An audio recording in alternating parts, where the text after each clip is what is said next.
This is episode number 180 of Smart Marketing Show, how to show your personality through your brand.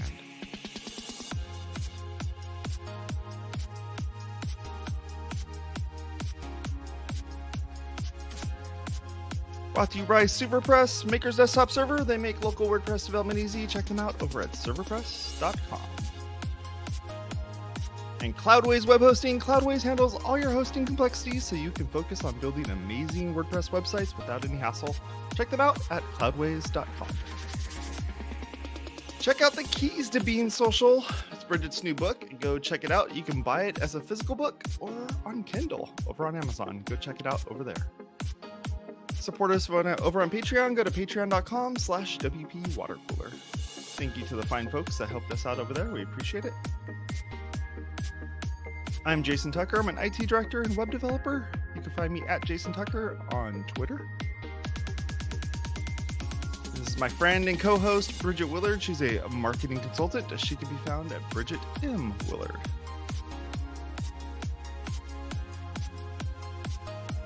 Subscribe to us as a podcast. Leave us a review. We'd really appreciate it. We're on Apple Podcasts, Google Podcasts, and Spotify. Thank you very much for watching, hanging out with us. And that abrupt ending, because I haven't figured out how to do fades yet. Hey, how's it going, everyone? Good morning or afternoon, wherever you are. Usually it's a nice, clean fade, but no, not today. Sorry. It caught me by surprise, but that was fun. I mean, your hair has a good fade. That's all it really matters. Oh, my goodness. Well, we have Rhonda on the show today. Rhonda's been on the show before, but Rhonda, we wanted to give you a little opportunity to tell us about yourself, tell us what you do, and tell us what you do for people and their amazing brands. Well, my favorite thing to do is the consulting side. So it's the brand workshop that I do for all my branding clients. It's also the strategy we create together for the web design. But primarily my business is branding that, again, includes the workshop and the web design that includes all the strategy discussion. So that's what I love most. Those are the two big things. But once you've become a client of those, one of those two or both, then you have access to me as basically your in-house designer for all the little things that might come up. Yeah. So I don't do one-offs for people who've never been my client, but once you've been my client, we do trade show booths, we do handouts, speaker presentations, as you know, Bridget. So yeah, I just do basically all kinds of design generalists, but strategy for web and branding. That's cool. That makes perfect sense because you've already gone through the rigorous task of bringing that person on as a new client. You've kind of walked them through all the stuff, and now you're like, okay, I have all your assets, I have your story, have all your stuff. As long as you don't change your name or do anything crazy, then we should be just fine. And then there you go. That's exactly it. That's exactly it, Bridget. Yeah, because you get the you get to know people when you're doing those bigger projects, and certainly the branding. You get to know their personality, their brand, and their brand because you're developing it with them. And so all the other stuff that comes after that goes really quickly. And it's really the same with the website because you have to incorporate their existing brand if they've got one. And so you've got to get to know it really well. And there usually are a lot of pieces and parts that go into building a website. And so you really dig down deep. So all the other stuff that comes later, so much easier to do. Yeah, no, that makes sense. That makes sense. I mean, somebody could do it, but that doesn't mean it's going to be part of that whole branding. Right, well, right. I mean, anybody can do anything, but that doesn't mean it's going to work. And that's one of the reasons we wanted you on this to talk about this, and also because we like having you on the show.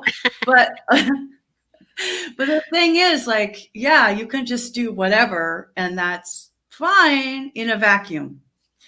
Yeah. Right. So like for example, I used to have a certain way of doing my featured images, and I got my colors, and my colors came from one of my tattoos, and then boom, I was off and running. But then you and I redesigned it. And then that was totally different. And I had to have totally different backgrounds, and then everything didn't match. And then I was like, well, I'm just going to do something totally different. And you were like, what did you just what did you do? Why is it like this? I gave you all this stuff. I was just trying something different. Don't. Like, you're nice enough to like go, hey, I love you. This is in love. I'm putting your face in my hands. Right. I love you so much. You're so cute. Please stop doing the website. You know? And so, like, for people who are worried about like sharing that kind of like, and it's been fun working with you on water cooler and everything like that. Like, I love the quirky colors, and it's just fun. Like, it's a nod to WordPress, everything like that. But how do you recommend people show their personality? That's like, I mean, that's the whole topic of the show. But Right. Well, you guys, it was a little bit easier because I did already know you. I did have you do one piece of my workshop, but we didn't go through the whole thing. But we chose those colors and the design because you guys you're light, even though you go in depth, because you guys are fun and interesting. You make the complex stuff that's in the weeds and a little dark, you bring the light to that and make it easier for people, especially, you, Bridget, because I follow you on all your other stuff. I mean, you know so much about, coding and stuff that people just don't know because, hey, you're the marketer. That's your corner. You stay in that corner, but they don't know, hey, there's more to Bridget than just marketing, right? And what's brilliant about you is that you're able to take all this complex stuff that the rest of us just don't even have time for, and you distill it down just like that and give us quick, easy, actionable steps to do whatever it is that you're teaching us to do. And so I knew that about you, and I knew that a little bit about Jason as I was getting to know him and stalking him on social media so that I could figure out a little bit more about his personality. But generally speaking, the idea or the ideal approach would be archetypes so that you know what story you're going to tell and how to tell your brand story, but also the archetype that embodies your ideal client too. So for the non-English majors, can you define that word? Yeah, so archetype. So back in Plato days, he had this theory that we all have this general intuition about people, and that is the foundation for which Carl Jung created these 12 common stories that we all understand and can relate to. And he broke those into types or archetypes. And there are sub-archetypes as well, but during this conversation, we'll just talk about the primary ones. But the idea is that you hear the name, and without doing much research into it, you kind of instinctively know what their story or appeal might be, right? So if there's a brand that's a caregiver, for example, you know that, well, they like to serve people, right? And nurture. You might not know that their ultimate goal is to establish some kind of order and structure, make sense of the world, right? But they do that through service. And so you kind of understand when you start hearing a caregiver story, what their motivation is. The hero is probably the easiest for us to talk about and understand because it's one of the most popular ones, particularly in the movie industry. But we know the hero is Nike, Adidas, the sportswear brands. That's one of the most popular ones because the hero brand, they want to master everything. And it's not just for their own ego. They also want to help, and for their ego, want you to acknowledge that they've helped, right? And that they're the ones that are going to be the one to deliver whatever it is that you need. So these are stories that we all instinctively understand, even though we don't ultimately go in and know that, hey, it really is about ego and leaving a legacy. But what they do is through mastery. And you go to the master because hey, if they've mastered it and I haven't, they can get whatever it is done. Right. Or motivate me to get it done, right? So you mentioned personas earlier, and Sorry, it was awkward pause there, but and there are other archetypes, and I can go through all 12 if you want. But the thing is there are several. There you can Google psychology archetype quiz or test, and you can find tons of them, and then take those quizzes. And maybe see, sometimes people take the primary one, which I think is from Psychology Today, and they're like, so many people I know get the child. Well, I got that too. And then they go and they take others and they're like, oh yeah, these look more like me. Well, and that's fine. That's totally fine. But you also want to know and have your ideal clients take the same test so that you know, who are they? What is their motivation? So Bridget and Jason, I might send you because, hey, I loved working with you guys, and I've got maybe 4 or 5 other clients. I would send them the links to take the test, and I would tell them, hey, I want to know what your what it says your primary archetype is, and maybe what your second and third ones are. And that way, I know what is your motivation. Now, you all might be different, and then I've got to maybe sample. Take a larger sample or start ranking, okay, who of my favorite clients and my favorite ideal clients, who is my most ideal, and then start building a story around them and their archetype using my archetype. So it gets a little complicated, but for those who are just starting out, maybe they don't have any clients really to go from, and maybe they don't really have a favorite former colleague to go off of, then you just kind of have to take it yourself and figure out what your archetype is and build the story around that. So one of my clients, she's a resume and LinkedIn writer. So she will help you help you rewrite your LinkedIn profile so that you get that dream job, or rewrite your resume so that you get the interview and can get your dream job. Well, when she took it, her archetype is the Joker. And, you know, some people might cringe, oh my gosh, do I really want a Joker archetype working on my resume, how I make money, how I'm paying all the bills? You know, this is my reputation and I really want my dream job. Well, there are ways to do that so you also have tendencies. So you have these great qualities that you can have as whatever your archetype is. The Joker doesn't take themselves too seriously. It's more about fun and entertainment, right? But that can go negative, and you can look like you're flippant, you know, like maybe you're a little bit of a trickster kind of thing, and you don't want to do that. So when we talked about it, we don't want her brand to have all kinds of crazy typography, and certainly not some crazy wild color palette either. That needs to be a little grounded.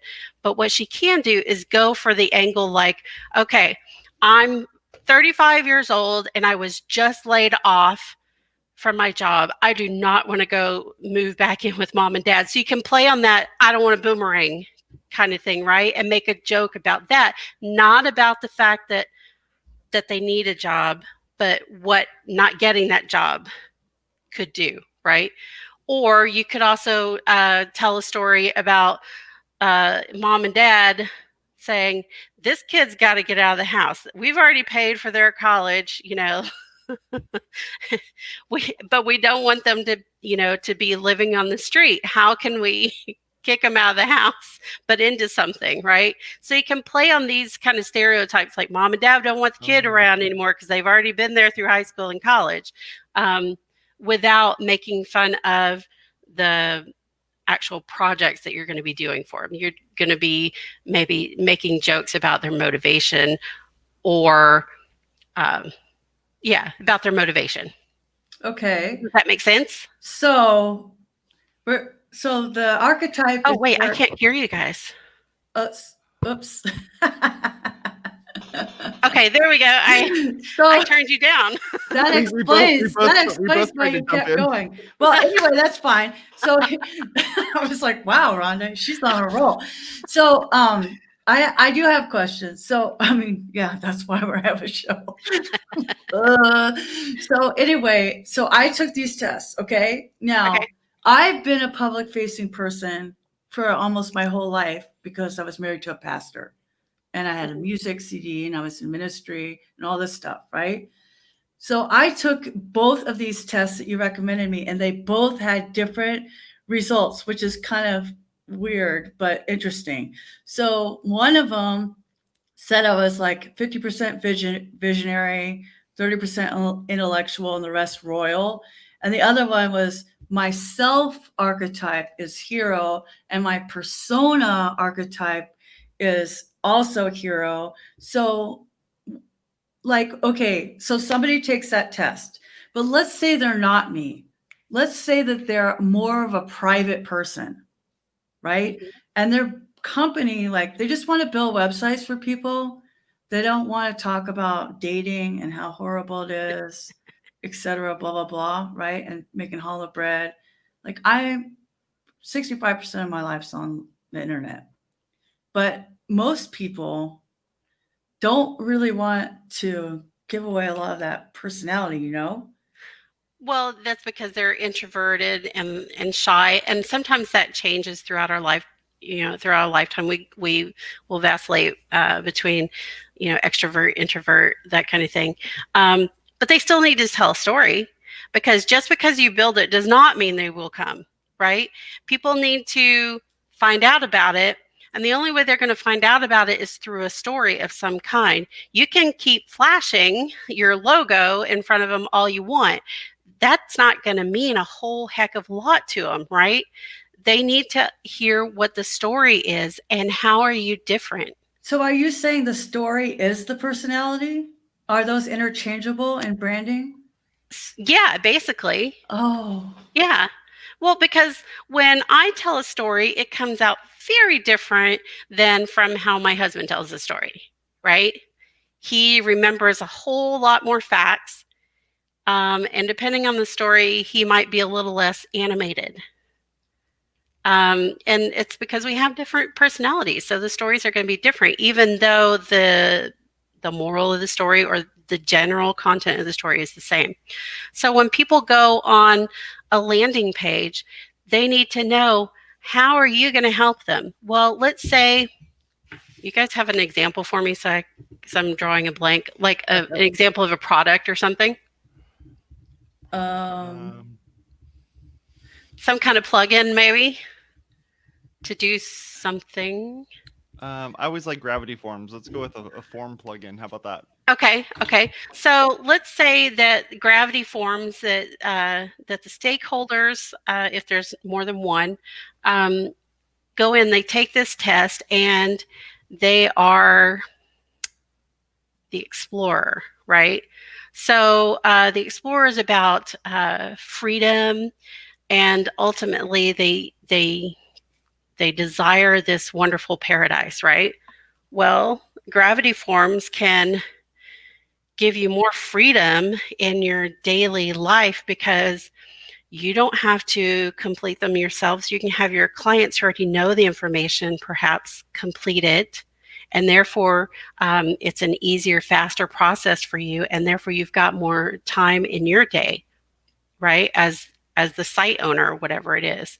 So and the explorers like adventure, so you can create some kind of adventurous story that really pulls us in, and we're like, yes, we want more of that. And the only way to get more of that is to have more time, and the only way to have more time is to have this form from Gravity Forms on our website.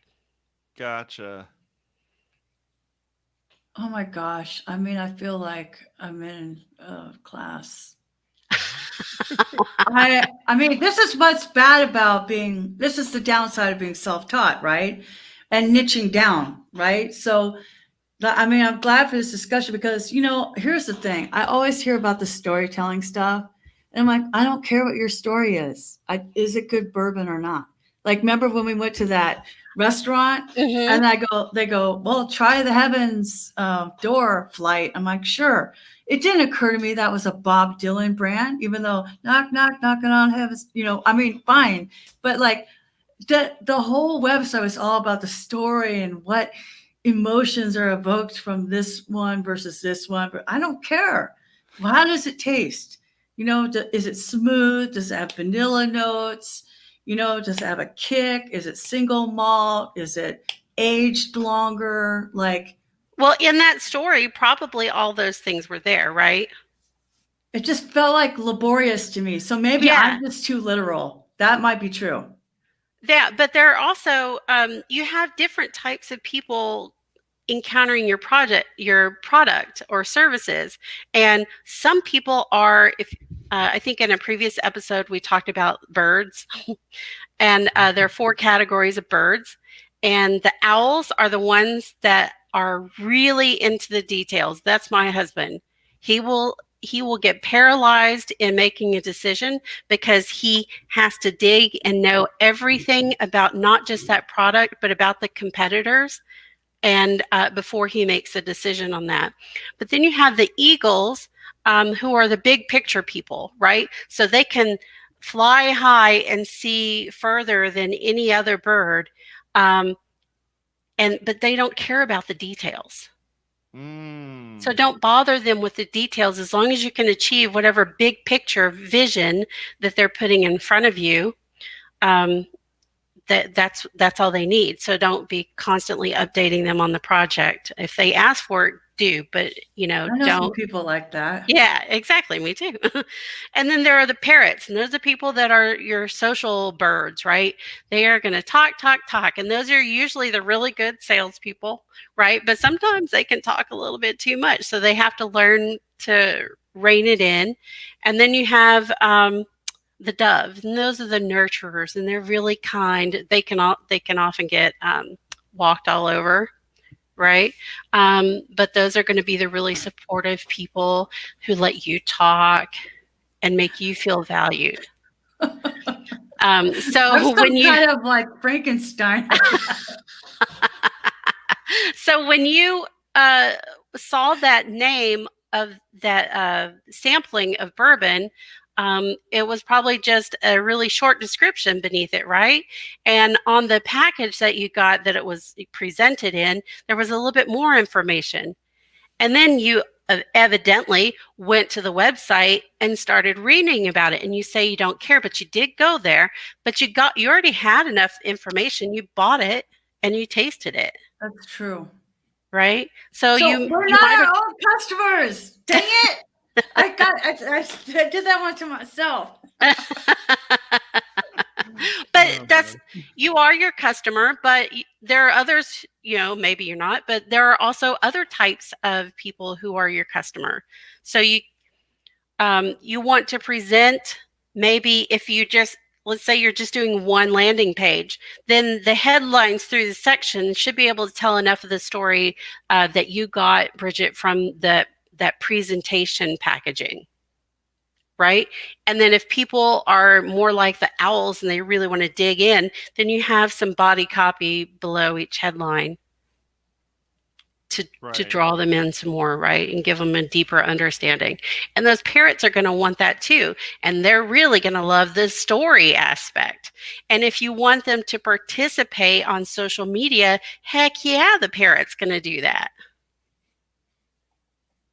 And possibly the doves will too, because they want approval. Wow. That's a lot to think about. I know. So you have birds and then you have archetypes. I know.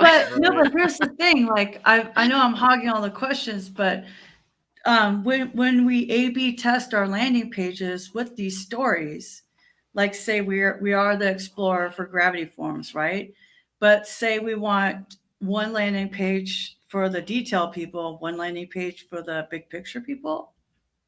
Perhaps, or you still have it on one landing page and you put the big picture at the top, and then some, then the call to action, or then a demo of the product, and then get more into the weeds. Okay. Interesting. Okay. So how do you do this between a person and in that person's, persona and that person's, feelings and everything, and like a very boring brand, like a brand that just doesn't have, like, their logo is black text on a white background. They've been around for 9,000 years. Hey, no making It fun of is, Riggins Construction. like, it is like well, yeah, it's like the dinosaur of the industry that they work in. Like, how do you give like a persona or give personality to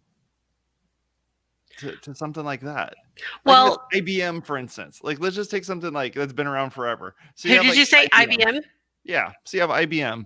Their logo is just the letters IBM. They have little stripes going through it to indicate that it's something 8. interesting, because it's boring. So it's like, how do you take that? How do you take something like IBM and then Dot matrix wrap it? printer. Yeah, and like, Well, how do you wrap it into something that makes it seem interesting? so IBM would be hard because they've already got a personality behind them. They are tried and true. They are technology and innovative, but they also have that tradition of stability because we're very familiar with them from retail cash registers and restaurant seating software to everything else we might do in the home. And plus, they've got big machine stuff that they do. And so that might be a little difficult, but it's not impossible. Another thing to note, though, the black text on a white background, it might be boring, but remember that your logo is just one part of your brand. And when it comes to a luxury item, that's often the lover, but not always. And the lover, they want intimacy and exclusivity. In other words, Bridget, you are the only one that I care about hearing about right now. My focus is entirely on you. I value you and your opinion, and no one else is going to get my attention. That's the exclusivity, right? Perhaps, of whatever this black and white thing is. And that's luxury. And so luxury is often monochromatic palette. And black is certainly one of the luxe colors or not. And it's about trust. Right. I mean, the psychology of the color, right? Yeah. Trust people that spend a lot of money on those machines.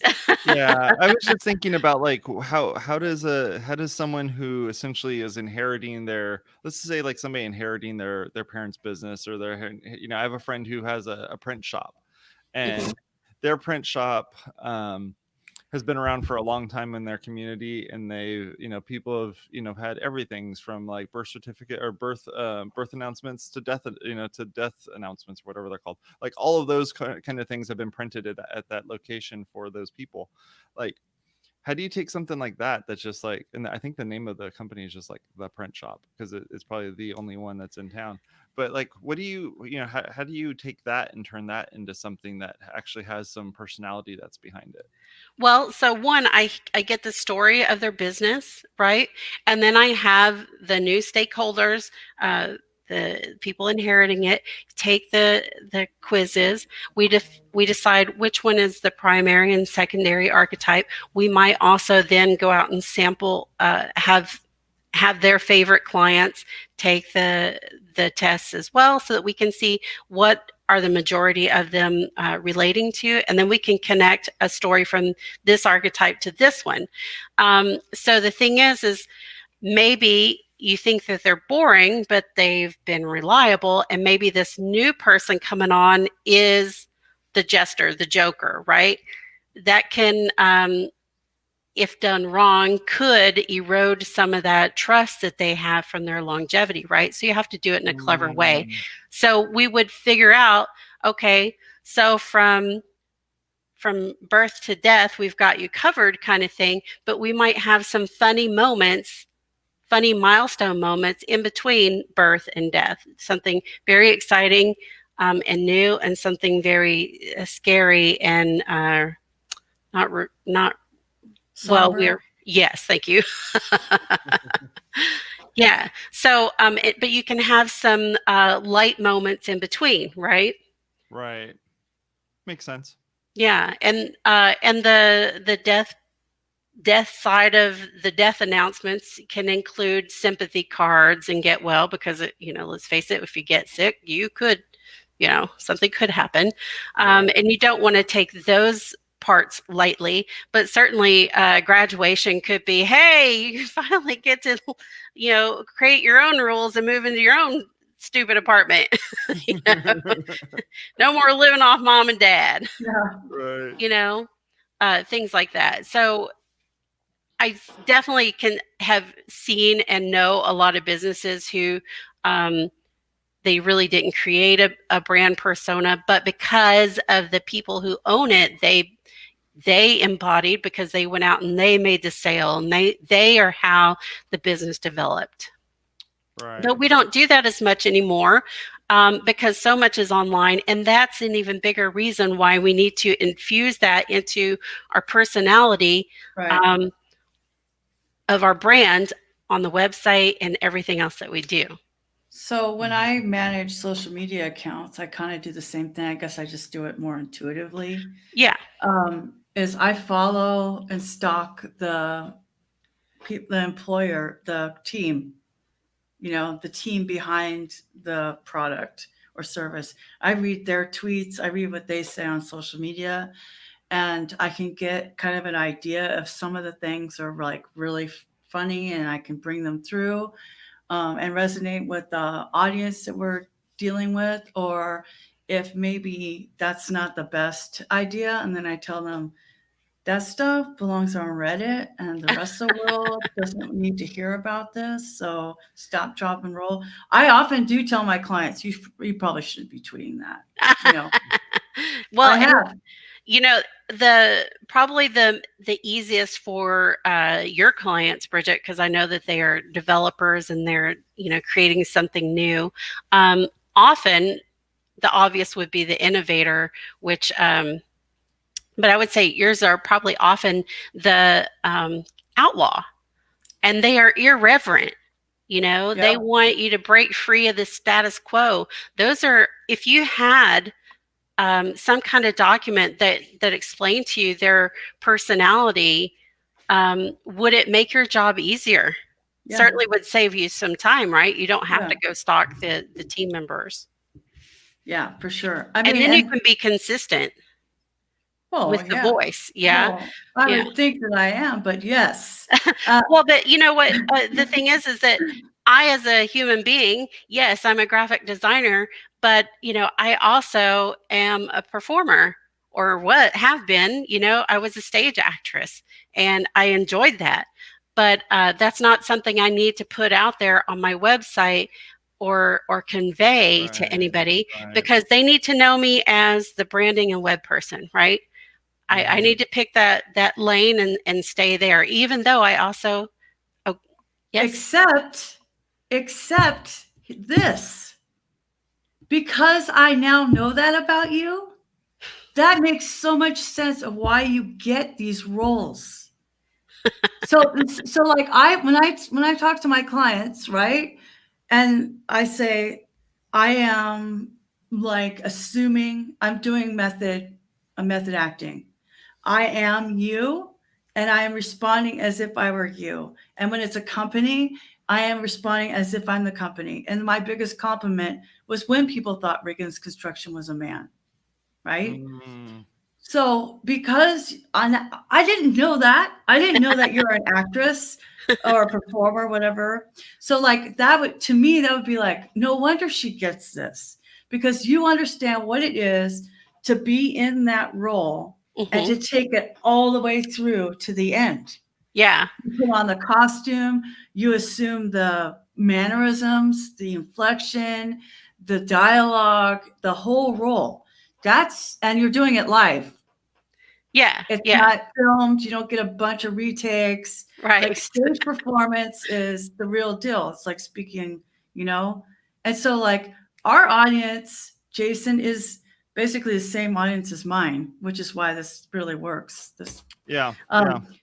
So like this conversation is not lost. I have gotten maybe 5 or 6 DMs this week on how people can start getting more freelancer work. How can they, be better on social media? How can they do this and such? And I always say that you should give, even if you're super private, you should give something online that people can latch onto that doesn't have to do with your work, so that they can engage in that small talk, which is like a secure debit card for trust. So like if you are into Minecraft, like we talked about a couple of weeks ago, then put it on your bio. That's fine. Or tweet about that. That's fine. But you need that other dimension, right, Jason? Like, otherwise, what are you going to talk to people about? Yeah, but here's the thing. Especially when you're starting out, because Bridget, you've got years of history behind you, so you've built up to something. But when we're just starting out, we need to be clear on who we are and what we are as far as our brand. And it doesn't have to be necessarily one-dimensional, because you can tell a story, but you really don't want to veer outside of the outlaw, for example. Now's a really good time. If you've got people asking you how to get more work, well, now's a really good time to be an outlaw. Hey, we've got businesses shut down. How can the outlaw come in and, defy the, whatever the orders are of the day, and help the businesses and save the day and leave a legacy, which is their ultimate goal, right? Or the hero. The hero breaking laws or following laws comes in and save the day. You pick these archetypes, and they kind of help you. They give you a direction for you to follow to tell a story. Could be the same story, but told in a different way, from a different perspective. So, for example, the innocent, the child, which, almost every time I take it, the child. Our ultimate goal is freedom and paradise, but we achieve that by having safety.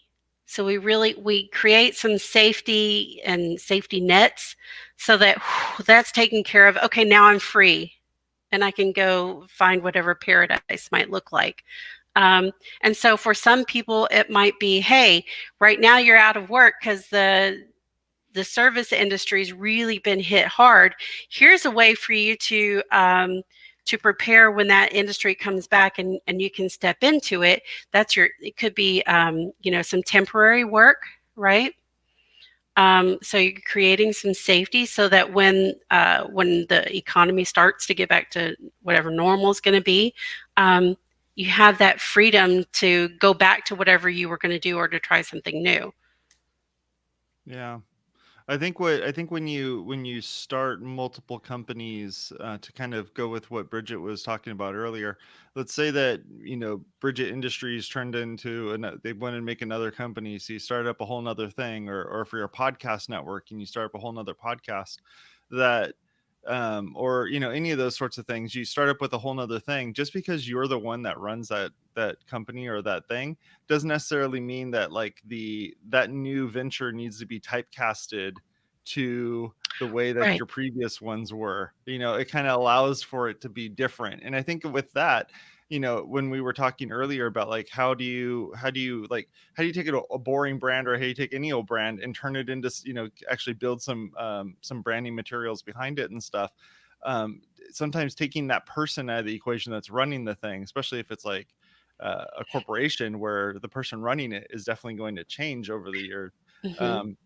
And no one even knows that, who runs IBM right now. No idea. Have no idea. Yeah, I don't either. Does it really matter? No, I'm still gonna go buy the things that they're selling, like that sort of thing. So unless your face is the thing that's going to be out there, Bridget's face, my face, Rhonda's face, if those faces are going to be out in the open and people are going to be looking at them and talking to them and interacting with them, then you kind of have to build out that story a totally different way, right, Rhonda? It needs to be yeah, if, for example, even though you're a one-person shop right now, Bridget, if you sold widgets and and you didn't even manufacture them, you just were able to negotiate deals to get this widget so that you can sell it cheaply to these other people who need widgets, right?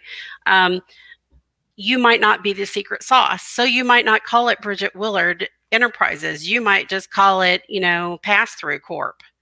And therefore, Pass-Through Corp would deserve its own personality separate from Bridget. But so Bridget and all the board members, these are all the stakeholders, right, would still get together to figure out what the personality that's common among them. Because, hey, right now they're the oil that's keeping the machine going, right?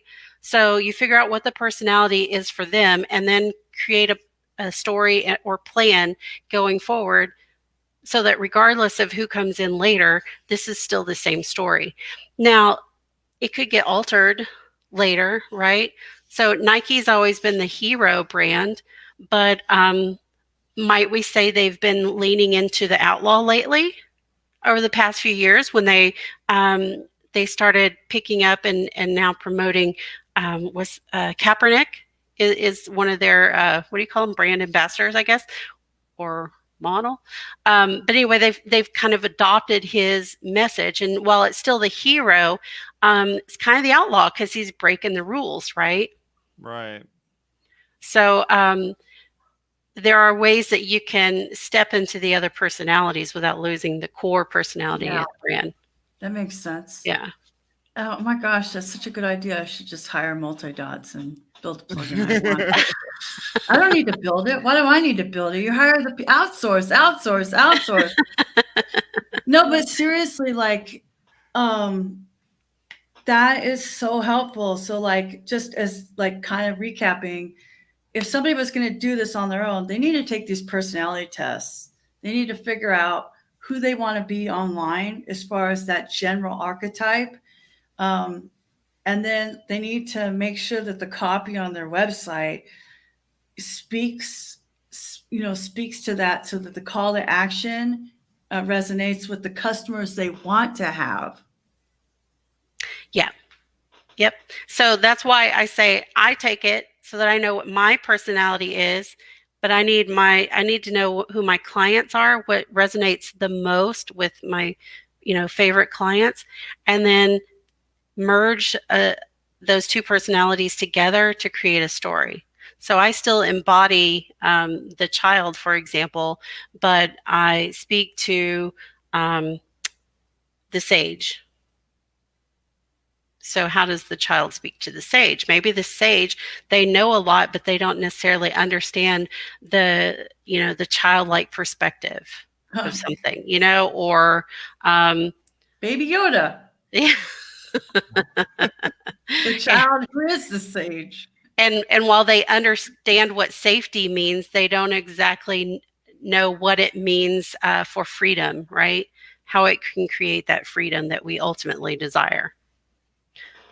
So while you have all these great, when you take this test, and you're going to get then a profile of all these fantastic traits that your personality has, you may not see, but you will want to start to create some kind of list of what I call boundaries, but they are where your personality can go negative. So earlier I mentioned that the Joker can go negative, because who wants somebody to take their resume and their career, which is supporting them and their family, flippantly?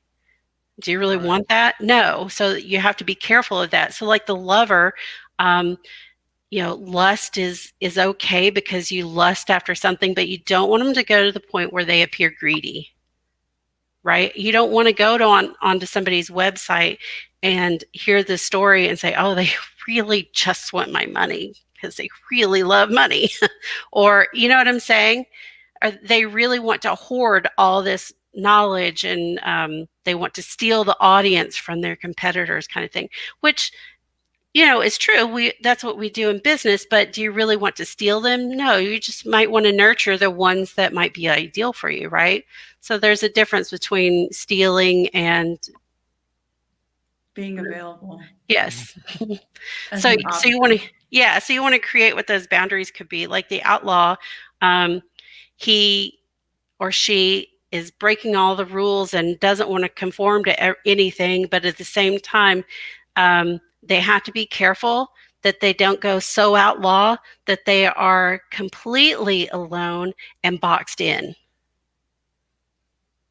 Because ultimately they want liberation, they want to break free, but they don't want to break free from any kind of,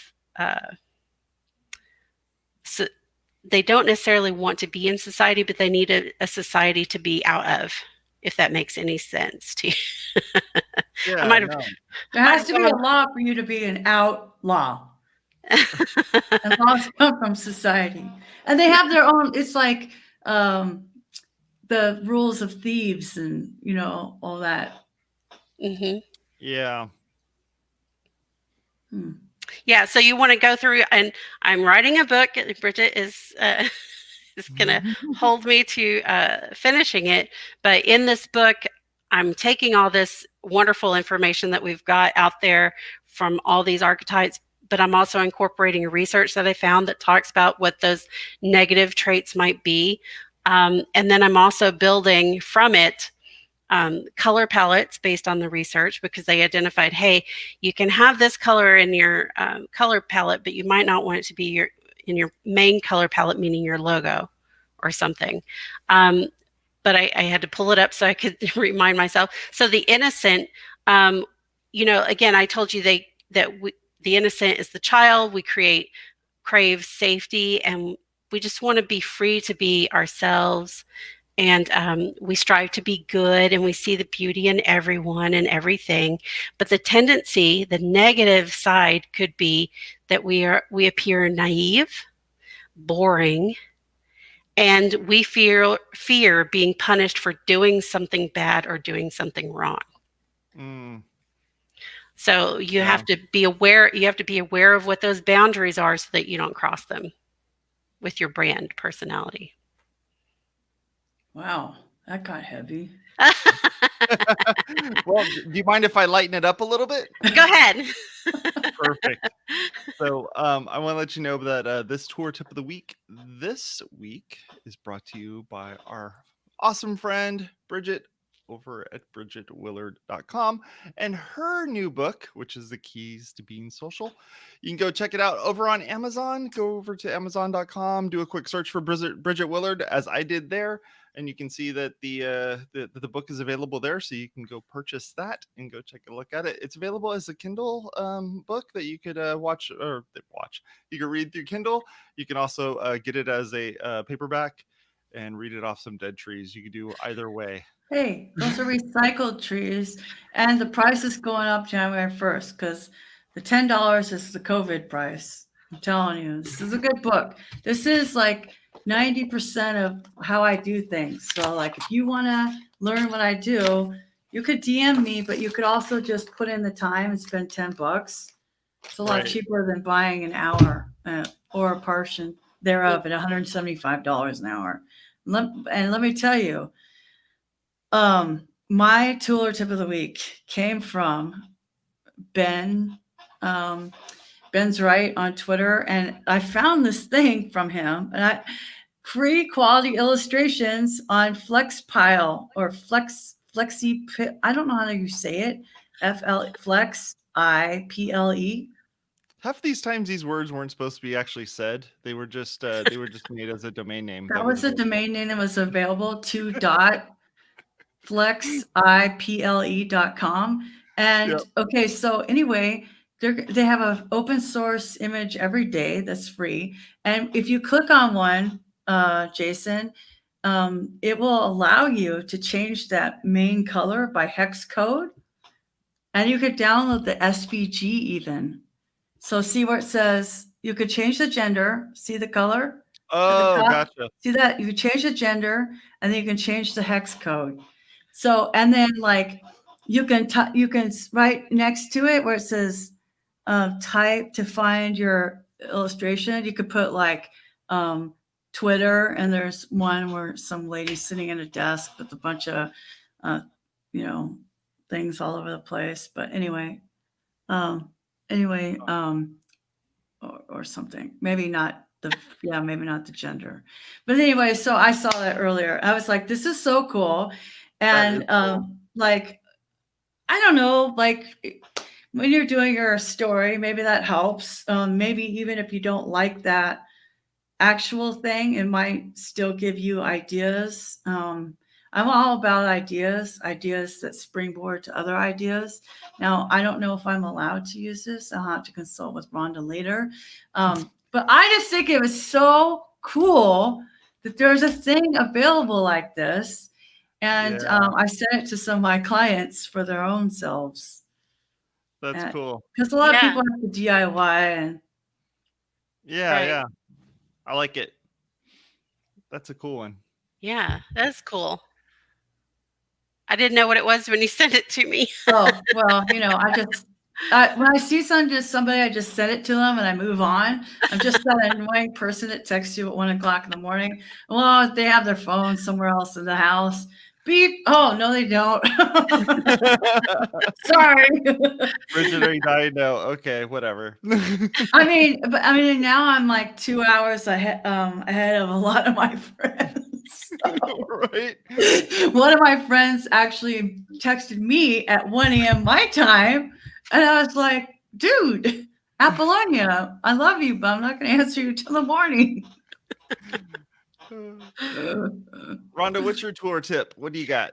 Yeah, so as you all may know, SolarWinds was hacked, and it goes back to, the public just heard about it a couple of weeks ago, but it's been going on for more than 6 months. And so there were military things or used, I don't know. I think they were part of like a single sign-on type thing. But anyway, they had military contracts and stuff like that, as well as private corporations. And so that got me thinking, okay, yes, I know that LastPass is great, but the best way to store your passwords and usernames are on paper.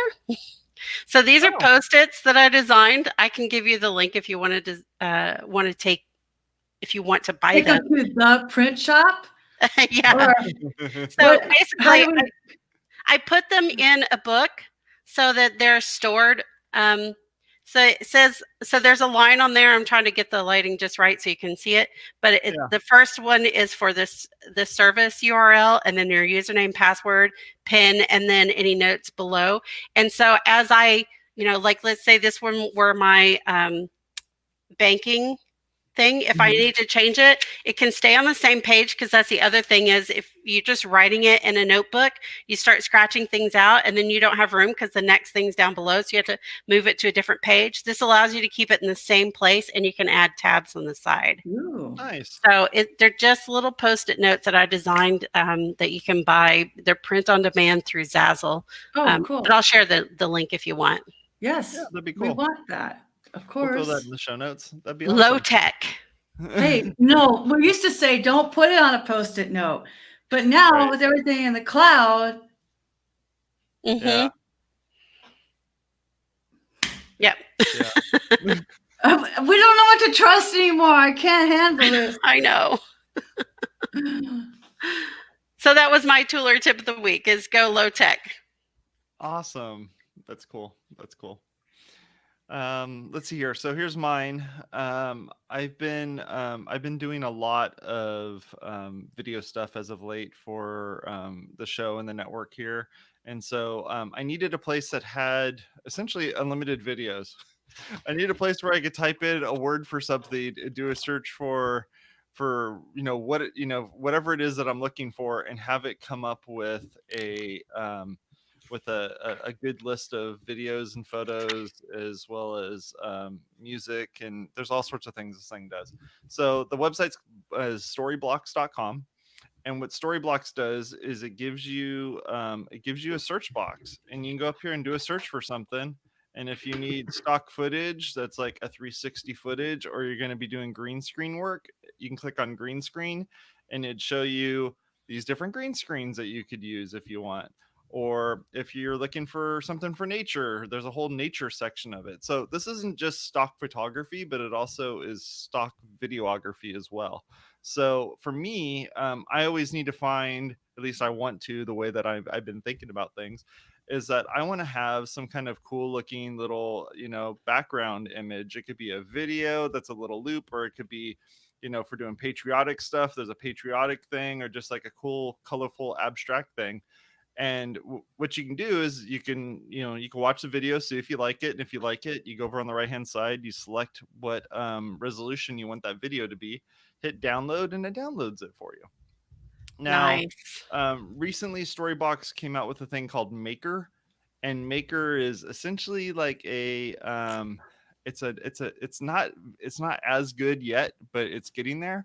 It's a way of being able to do essentially what Canva does, where you can actually design what that's going to look like.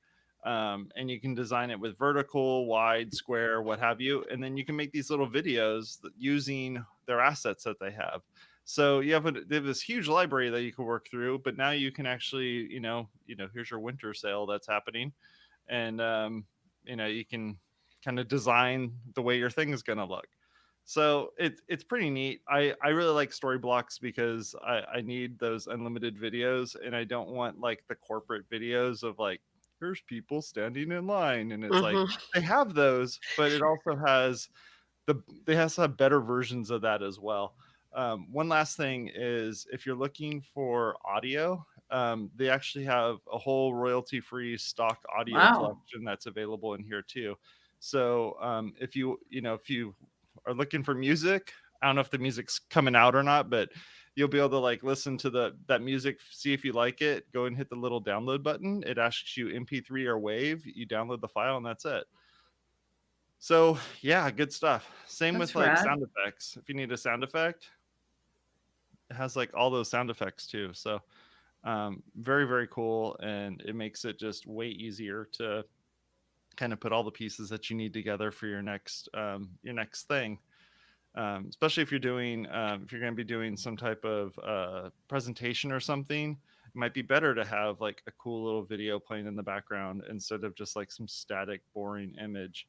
And, if you need unlimited versions of like, for instance, a computer program thing or a little whatever, like my videos that I use on our shows here are usually like 15 seconds long. So I can find like exactly what a 15-second long version of that video is going to be, and then just throw it in there and we're good to go. Wow. Nice.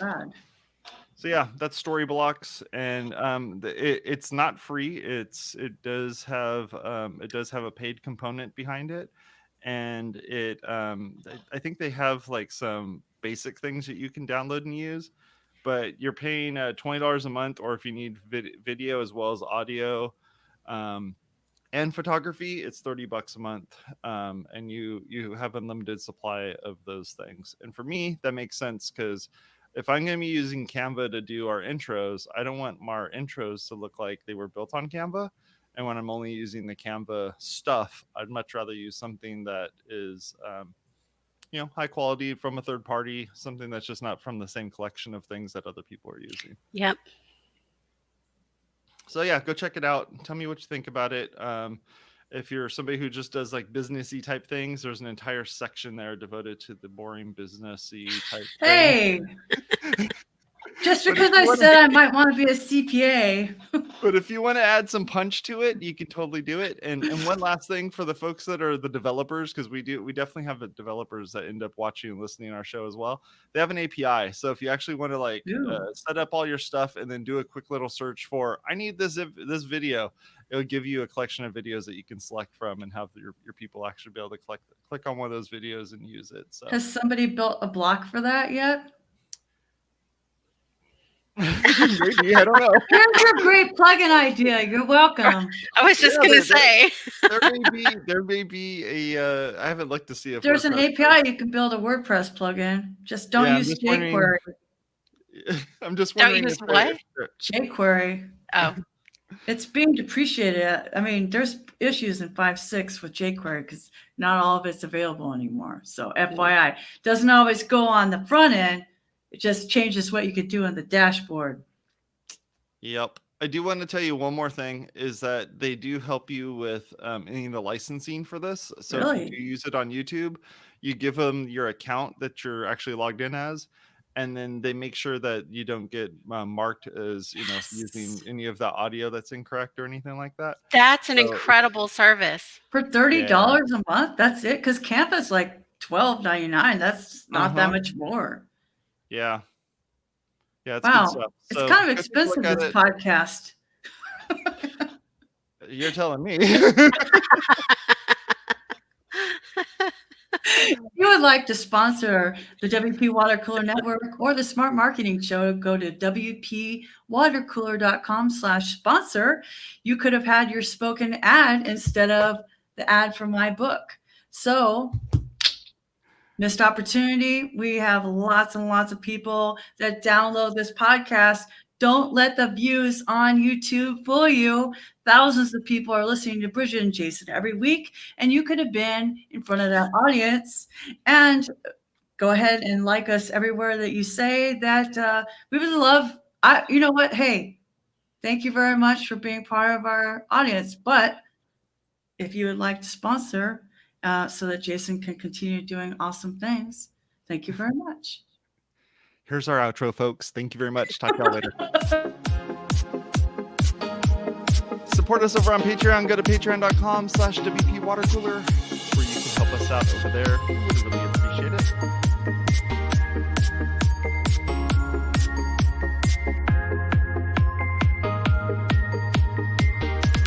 We are a podcast as well. I'm not sure if you're aware of that, but we are a podcast. If you want to listen to us as a podcast, you can definitely do that. Just go over to WPwatercooler.com/subscribe to learn how to subscribe to that podcast over there. We would really appreciate it. And if you do listen to us, leave us a review. Reviews are great for us, and it really helps us out. Talk to y'all later. You have a good one. Bye-bye.